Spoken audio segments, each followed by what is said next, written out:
की जेव्हा शिवाजी महाराज लहान होते तेव्हा त्यांचे वडील नेहमी बाहेर असायचे, पण त्यावेळी जिजाऊ या अतिशय शूर स्त्री होत्या. त्या डगमगल्या नाही. त्यांनी आपल्या मुलाच्या संगोपनाकडे पूर्ण लक्ष दिलं. त्यांना हे माहिती होतं की जर आपल्या राज्याला स्वातंत्र्य मिळायचं असेल तर आपण आपल्या मुलाला बालपणी जर बालकडू पाजले तर त्याचे फळ आपल्याला चांगलं भेटेल. त्या आपल्या मुलाला अतिशय शूरवीरांच्या संतांच्या गोष्टी सांगायचे. त्यामुळे कळत न कळत शिवाजी महाराजांच्या मनावर संस्कार झाले आणि त्यांनी ठरवलं की आपण स्वराज्य प्राप्त करायचं. बघा, आपल्याकडे जर इच्छा असली आणि आपण जर स्वतः प्रयत्न करत असलो तर आपल्याला मदत करणारे अनेक हात पुढे येतात. त्याप्रमाणे शिवाजी महाराजांनी जेव्हा स्वराज्याचा प्राप्त करण्याचा निर्णय घेतला तेव्हा अनेक मावळ्यांनी त्यांना साथ दिली आणि हे त्यांनी बालवयामध्ये अनेक गोष्टी शिकल्या. जिजाऊंनी त्यांना युद्धाचे धडे दादाजी कोंडदेवांवर दिले आणि त्यांना एक चांगला शूरवीर बनवण्याचा प्रयत्न केला. बघा, शिवाजी महाराजांनी त्यावेळी अनेक प्रकारचे किल्ले प्राप्त केले. जे त्या काळामध्ये जर स्वराज्य टिकवायचं असेल तर किल्ल्यांचं फार महत्व होतं. ते महत्व लक्षात घेऊन त्यांनी अनेक किल्ले प्राप्त केले. त्याप्रमाणे जे वेगवेगळ्या सत्ताधीश आपल्या राज्याला त्रास देत होत्या त्यांचा त्यांनी बिमोड करण्याचा प्रयत्न केला. त्यामध्ये औरंगजेब जो होता तो अतिशय क्रूर होता. ज्याने आपल्या राज्याला फार त्रास दिलेला होता.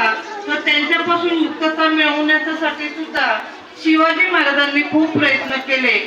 पण जेव्हा त्यांनी अनेक वर्ष धकाधकीचे जीवन सुरू केलं आणि जेव्हा आपल्याला राजा म्हणून मान्यता मिळवण्याची जेव्हा गरज आहे की जेव्हा त्यांच्या लक्षात आले, त्याप्रमाणे त्यांनी 6 जून 1674 ला त्यांचा राज्याभिषेक करण्यात आला आणि शिवाजी महाराजांना राजा म्हणून मान्यता सगळ्या जगात पावली.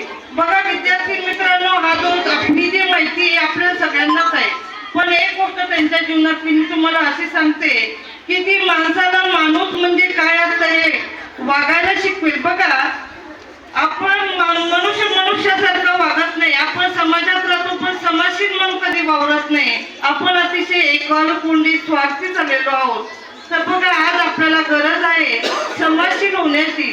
तुम्हाला त्यांच्या जीवनातला एक प्रसंग असं आपल्याला सांगून जाईल की माणसाने कसं वागलं पाहिजे. बघा, आपण तर असं म्हणतात भूत दया करा, प्राणी मात्रांवर दया करा. आपण फक्त बोलतो. असं म्हणतात बोले तैसा वागे त्याची वंदावी पाऊले, बोले तैसा न वागे त्याची ठेचावी पाऊले. बघा, पण शिवाजी महाराज असे होते की ते जसं वागत होते जसे बोलायचे तसेच करायचे. जेव्हा एक दिवस शिवाजी महाराज आपल्या मुलासोबत बाहेर फिरत होते त्यावेळी त्यांच्याकडे एक सरदार आला आणि तो म्हणाला की महाराज, विश्वास फार आजारी आहे.